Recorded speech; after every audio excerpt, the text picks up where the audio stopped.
ನಮಸ್ತೆ ಕರ್ನಾಟಕ, ಮರಳಿ ಸ್ವಾಗತ ನಮ್ಮ ಯೂಟ್ಯೂಬ್ ಚಾನಲ್ಗೆ. ಇವತ್ತಿನ ವಿಡಿಯೋ ಏನಂತ ಹೇಳಿದರೆ, ನಮ್ಮ ಇಂಟ್ರಾ ಗಾಡಿಗೆ ಟಿ ವಿ ಫಿಟ್ ಮಾಡೋದು. ಕ್ವಾಲಿಟಿ ಹೆಂಗಿದೆ, ಎಷ್ಟು ಖರ್ಚಾಯಿತು ಅಂತ ಈ ವಿಡಿಯೋದಲ್ಲಿ ಹೇಳ್ತಾ ಹೋಗ್ತೀನಿ. ಹಾಗಾದರೆ ಈ ವಿಡಿಯೋ ಶುರು ಮಾಡೋಣ ಬನ್ನಿ. ನಾವು ನಮ್ಮ ಇಂಟ್ರಾ V70 ಗಾಡಿಗೆ ಬಳಸಿರೋದು ಆಟೋಸ್ನ್ಯಾಪ್ ಅವರ 9 ಇಂಚ್ ಡಿಸ್ಪ್ಲೇ ಇರುವಂತಹ ಆಂಡ್ರಾಯ್ಡ್ ಸಿಸ್ಟಮ್ನ ಬಳಸ್ತಾ ಇದ್ದೀವಿ. ಈ ಒಂದು ಸಿಸ್ಟಮಲ್ಲಿ ಏನೇನು ಫೀಚರ್ ಇದೆ ಅಂತ ಹೇಳಿದರೆ, ಇನ್ಬಿಲ್ಟ್ GPS ಸಿಗುತ್ತೆ, ಫುಲ್ HD ಡಿಸ್ಪ್ಲೇ ಇದೆ, ಆಮೇಲೆ ವೈಫೈ ಕನೆಕ್ಟಿವಿಟಿ ಇದೆ, ಆಂಡ್ರಾಯ್ಡ್ ಓಷನ್ 13 ಇದೆ, ಆಮೇಲೆ ಬ್ಲೂಟೂತ್ ಇದೆ, ಸ್ಟೈರಿಂಗ್ ಕಂಟ್ರೋಲು, ರಿವರ್ಸ್ ಕ್ಯಾಮ್ರಾ ಎಲ್ಲ ಸಪೋರ್ಟ್ ಮಾಡುತ್ತೆ. ಇನ್ನೂ ತುಂಬ ಆಪ್ಷನ್ಗಳು ಸಿಗುತ್ತೆ ನಮಗೆ ಇದರಲ್ಲಿ. ಇನ್ನೇನೇನು ಫೀಚರ್ ಇದೆ ಅದು ನಾನು TV ಫಿಟ್ ಆದಮೇಲೆ ಹೇಳ್ತೀನಿ. ನಂತರ ಸ್ಪೀಕರ್ ಬಂದು JXL ಅವರ 600 ವ್ಯಾಟಿನ ಸ್ಪೀಕರು. ಇದನ್ನು ಸಹ ಅಮೆಝಾನಲ್ಲೇ ಆರ್ಡ್ರ್ ಮಾಡಿದ್ದು. ನಂತರ ಕ್ಯಾಮ್ರಾ ಒಂದು ಇಲ್ಲಿ ಲೋಕಲಲ್ಲಿ ಬೈ ಮಾಡಿದೆ. ಸರಿ, ಇಷ್ಟನ್ನು ಗಾಡಿ ಫಿಟ್ಟಿಂಗ್ ಮಾಡೋಣ ಬನ್ನಿ.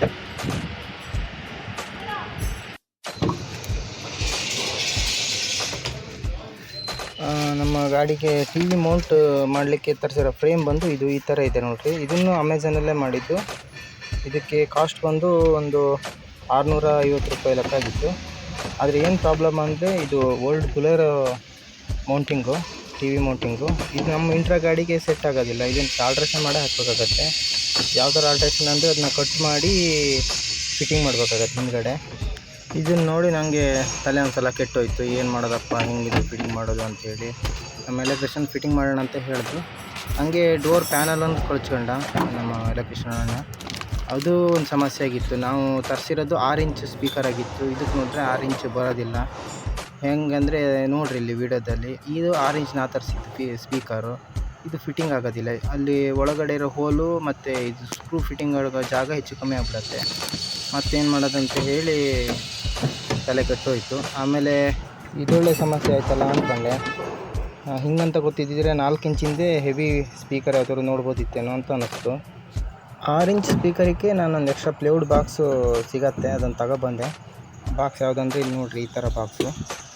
ನಮ್ಮದು ಬಾಕ್ಸ್ ಹಾಕಿ ಸ್ಪೀಕರ್ ಫಿಟ್ಟಿಂಗ್ ಮಾಡೋ ಪ್ಲಾನ್ ಇರಲಿಲ್ಲಾಗಿತ್ತು. ನಾನು ಬಾಕ್ಸ್ ಹಾಕಿ ಫಿಟ್ಟಿಂಗ್ ಮಾಡೋದಾಗಿತ್ತು ಸ್ಪೀಕರ್ನ, ಹೆವಿ ಸ್ಪೀಕರೇ ತರಿಸ್ತಿದ್ದೆ. ಅದು ಐಡಿಯಾ ಒಂದು ಸ್ವಲ್ಪ ಫೇಲ್ ಆಯಿತು. ಹೆವಿ ಸ್ಪೀಕರ್ 700 ವ್ಯಾಟಿಂದೆಲ್ಲ ಆಫರ್ ಇತ್ತು ಕಮ್ಮಿಗೆ. ನಾನು 600 ವ್ಯಾಟ್ ಡೋರಿಗೆ ಫಿಟ್ಟಿಂಗ್ ಆಗತ್ತೆ ಅಂತ ತರಿಸಿದೆ. ಅಲ್ಲಿ ಟಿ ವಿ ಮೌಂಟು ಡ್ಯಾಶ್ ಬೋರ್ಡಿಗೆ ಫಿಟ್ಟಿಂಗ್ ಆಗ್ತಿರಲಿಲ್ಲ, ಈ ಕಡೆ ಡೋರಿಗೆ ಸ್ಪೀಕರ್ ಫಿಟ್ಟಿಂಗ್ ಆಗಿಲ್ಲ. ಪುಣ್ಯ 13 ಬಾಕ್ಸ್ ಒಳಗೆ ಈ ಸ್ಪೀಕರ್ ಅಂತೂ ಫಿಟ್ಟಿಂಗ್ ಆಯಿತು. ಬನ್ನಿ ಈಗ ಟಿ ವಿ ಮೌಂಟ್ ಕಡೆ ಹೋಗೋಣ. ಟಿ ವಿ ಮೌಂಟಿಗೆ ಟಿ ವಿ ಒಂದು ಕರೆಕ್ಟಾಗಿ ಕೂರ್ತಿದೆ. ನೀವು ಇಲ್ಲಿ ನೋಡ್ತಿದ್ದೀರಲ್ಲ, ಫ್ರೇಮ್ ಒಳಗೆ ಟಿ ವಿ ಪಕ್ಕ ಕೂರತ್ತೆ. ಒಂದು ಖುಷಿ ಆಯಿತು. ಇದು ಎಲ್ಲಾದರೂ ಡ್ಯಾಶ್ ಬೋರ್ಡಿಗೆ ಕೂರಲ್ಲ, ಹಾಗೆ ಪ್ರಾಬ್ಲಮ್ ಆಗುತ್ತೇನೋ ಅಂತ ಅಂದ್ಕೊಂಡೆ. ಪುಣ್ಯ ಅದೊಂದು ಕರೆಕ್ಟಾಗಿ ಕೂರ್ತು. ಇದೆ ಈ ಥರ ಫಿಟ್ಟಿಂಗ್ ಆಗಬೇಕಿತ್ತು. ನಮ್ಮ ಎಲೆಕ್ಟ್ರಿಷನ್ ಅಣ್ಣ ಹಾಗೆ ಡ್ಯಾಶ್ ಬೋರ್ಡಿಗೆ ಡೈರೆಕ್ಟ್ ಸ್ಕ್ರೂ ಹೊಡೆದು ಏನಾದ್ರು ಮಾಡೋಣ ಅಂತ ಹೇಳ್ದೆ. ಕೊನೆಗೆ ನಾನು ನಮ್ಮ ಫ್ರೆಂಡು ಕಟಿಂಗ್ ಮಾಡಿ ಕೂರ್ಸೋಣ ಅಂತ ಪ್ಲ್ಯಾನ್ ಮಾಡಿದ್ವಿ. ನಂತರ ನಮಗೆ ಟಿ ವಿಗೆ ಈ ಥರ ಇಷ್ಟು ಎಕ್ಸಸರೀಸ್ ಬಂದಿತ್ತು. ಒಂದು ಮೈಕ್, ಆಮೇಲೆ ಒಂದು 2 ಕೇಬಲು, ಆಮೇಲೆ GPS, ಆಮೇಲೆ ಅದೇ ಬೇಕಾದ ಸಾಕೆಟ್ಗಳೆಲ್ಲ ಬಂದಿತ್ತು.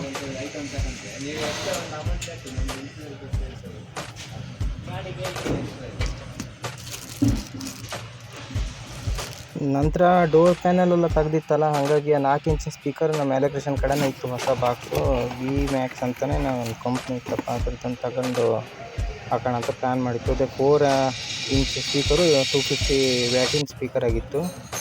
ಅದು ನಮಗೆ ಡೋರಿಗೆ ಕರೆಕ್ಟಾಗಿ ಕೂರತ್ತೆ ನೋಡಿರಿ, ತೋರಿಸ್ತೀನಿ ನೋಡಿರಿ. ಕಂಪ್ನಿಯವ್ರು ಏನು ಕೊಟ್ಟಿರ್ತಾರಲ್ಲ, ಅದೇ 4 ಹೋಲಿಗೆ ಕರೆಕ್ಟಾಗಿ ಕೂರತ್ತೆ. ನಾನು ಹಿಂಗಂತ ಗೊತ್ತಿದ್ದರೆ 4 ಇಂಚಿನ ಸೋನಿನೇ ತರ್ಸೋಣ ಅಂತ ಮಾಡಿದ್ದೆ ಯಾವತ್ತು. ಇನ್ನು ಕ್ಯಾಮ್ರಾ ವಿಚಾರಕ್ಕೆ ಬರೋದಾದರೆ 720 HD ಕ್ಯಾಮ್ರಾ ತಗೊಂಡೆ. ಅದು ನೈಟ್ ವಿಷನ್ ಇದ್ದಿದ್ದು. ಇದು ಲೋಕಲ್ನಲ್ಲಿ ಬೈ ಮಾಡಿದೆ. ಈ ಕ್ಯಾಮ್ರಾದಲ್ಲಿ ನಮಗೆ ಮೇನಾಗಿ ಒಂದು ಕ್ಯಾಮ್ರಾ ಬರುತ್ತೆ, ಆನಂತರ ಅದ್ರದ್ದು ಕೇಬಲ್ ಬರುತ್ತೆ. ಕ್ಯಾಮ್ರಾ ನೋಡಿರಿ ಈ ಥರ ಇದೆ. ನೈಟ್ ವಿಷನ್ ಕ್ಯಾಮ್ರಾ ಇದು. ಒಂದು 10 ಅಡಿ ಲೆಕ್ಕದಲ್ಲಿ ವೈರ್ ಕೊಟ್ಟಿರ್ತಾರೆ. ಇದು ಹೋಲ್ ಮಾಡಲಿಕ್ಕೆ. ಇದು ಮೆಟಲ್ ಹೋಲ್ ಆಗೋದಿಲ್ಲ. ನೀವು ಮೆಟಲ್ ಬಿಟ್ಟು ತಗೊಂಡು ಡ್ರಿಲ್ ಮಾಡಿ ಹೋಲ್ ಮಾಡಬೇಕಾಗತ್ತೆ. ನಂತರ ವೈರ್ನೆಲ್ಲ ಸ್ಪೀಕರಿಗೆ ಸಾಲ್ಡ್ರ್ ಮಾಡಿ ಬಾಕ್ಸ್ನ ಈ ಥರ ರೆಡಿ ಮಾಡ್ಕೊಂಡ್ವಿ. ಅದನ್ನು ಡ್ಯಾಶ್ ಬೋರ್ಡ್ ರೆಡಿ ಕಡೆ ಒಂದು ಕಡೆ ಪ್ಲೇಸ್ಮೆಂಟ್ ಮಾಡಬೇಕಾಗತ್ತೆ ಅಂತ ಹೇಳಿ. ಈ ಕಡೆ ಟಿ ವಿ ಮೌಂಟಿಂಗ್ನ ಕ್ಲೀನಾಗಿ ಕಟ್ಟಿಂಗ್ ಮಾಡಿ ಈ ಥರ ಒಂದು ಪ್ಯಾನಲ್ ಬರುತ್ತೆ ಡ್ಯಾಶ್ ಬೋರ್ಡಲ್ಲಿ, ಅದನ್ನು ಕಿತ್ಕೊಂಡು ಟಿ ವಿ ಫ್ರೇಮಿಗೆ ಫಿಟ್ಟಿಂಗ್ ಮಾಡಿ ಆಮೇಲೆ ಕಲೆಕ್ಷನ್ ಎಲ್ಲ ಕೊಟ್ವಿ ನೋಡಿ.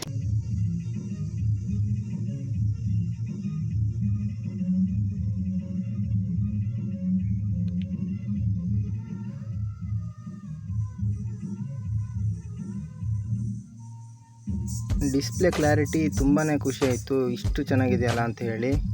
ನಾನು ಬ್ಲರ್ ಬರುತ್ತೇನೋ ಅಂತ ಅಂದ್ಕೊಂಡಿದ್ದೆ. ಟಿ ವಿ ಫಿಟ್ಟಿಂಗ್ ಆಗಿದ್ದು ನಮಗೂ ಇಷ್ಟೇ ಖುಷಿ ಆಗ್ಬಿಡ್ತು. ಇವಾಗ ಒಂದು ಸಾಂಗ್ ಪ್ಲೇ ಆಗುತ್ತೆ ನೋಡಿ, ಕ್ಲಾರಿಟಿ ಎಷ್ಟಿದೆ ಅಂತ ನಿಮಗೆ ಗೊತ್ತಾಗುತ್ತೆ.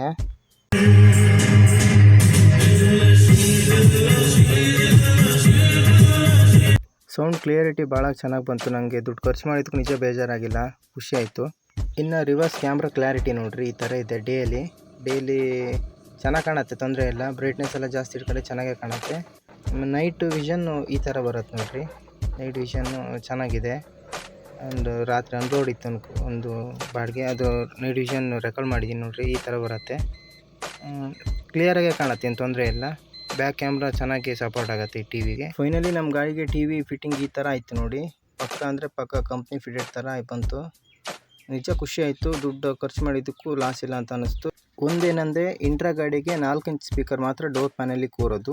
ಇದಿಷ್ಟು ನಮ್ಮ ಇಂಟ್ರಾ ಗಾಡಿ ಟಿ ವಿ ಹೇಗೆ ಫಿಟ್ಟಿಂಗ್ ಮಾಡೋದ್ರ ಬಗ್ಗೆ ಮಾಹಿತಿ ಆಗಿರುತ್ತೆ. ಮತ್ತು ನೆಕ್ಸ್ಟ್ ವೀಡಿಯೋದಲ್ಲಿ ಒಟ್ಟು ಟಿ ವಿ ಮೌಂಟ್ ಮಾಡಲಿಕ್ಕೆ ಎಷ್ಟು ಖರ್ಚಾಯಿತು ಅಂತ ಇನ್ನೊಂದು ವೀಡಿಯೋ ಮಾಡಿ ಹೇಳ್ತೀನಿ. ಹಾಗೆ ಟಿ ವಿಲಿ ಏನೇನು ಫೀಚರ್ ಇದೆ ಅಂತಲೂ ಅದೇ ವೀಡಿಯೋದಲ್ಲಿ ತಿಳಿಸಿ ಹೇಳ್ತೀನಿ.